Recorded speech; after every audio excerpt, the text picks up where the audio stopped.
Bronze হলেও ইতিহাস। Olympic শুটিংয়ে ভারতের প্রথম মহিলা, 12 বছর পর শুটিংয়ে প্রথম পদক। এবছর প্যারিস অলিম্পিকে প্রথম মেডেল জয় ভারতের মনু ভাকের হাত ধরে। 10 মিটার এয়ার পিস্তল ইভেন্টে মনু ভাকের 9টি বিশ্ব চ্যাম্পিয়নশিপ পদক রয়েছে। পরে অভিজ্ঞতা কম নয় তার, এবার ক্যাবিনেটে যোগ হলো অলিম্পিক পদক। শটটা মেরেই যেন বুঝেছিলেন সামান্য ভুল হয়ে গেল। মুখে একটা হাসি, তবে সেটাই লুকিয়েছিল কিছুটা হতাশা। মাত্র 0.1 এর পার্থক্য, নয়তো রূপোর পদকটাও হতে পারত। কোরিয়ান দুই প্রতিপক্ষ শুরু থেকেই দাপট বজায় রাখেন। মাঝে বেশ কয়েকবার দ্বিতীয় স্থানে উঠে এসেছিলেন মনু ভাকের।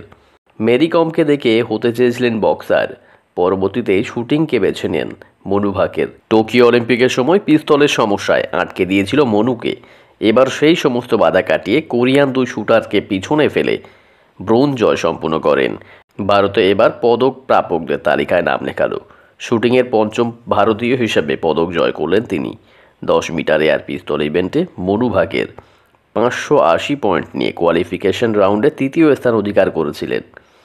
ফাইনালে পৌঁছানোর পথে মনুকে সবথেকে বেশি পারফেক্ট স্কোর 27 করেন তিনি।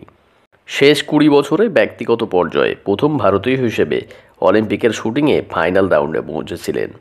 2004 এথেন্স অলিম্পিকে শেষবার ব্যক্তিগত বিভাগ থেকে শুটিংয়ে চূড়ান্ত রাউন্ডে পৌঁছানোর কীর্তি গড়েছিলেন সুমা শিরুর, তবে সেটা ছিল এয়ার রাইফেল ইভেন্টে।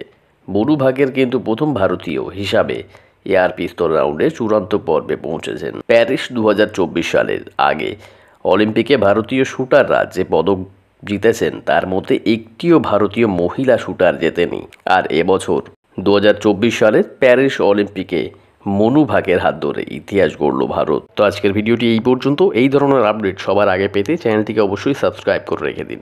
তো থ্যাংক ইউ সো মাচ। আবার দেখা হবে নতুন একটি আপডেটে।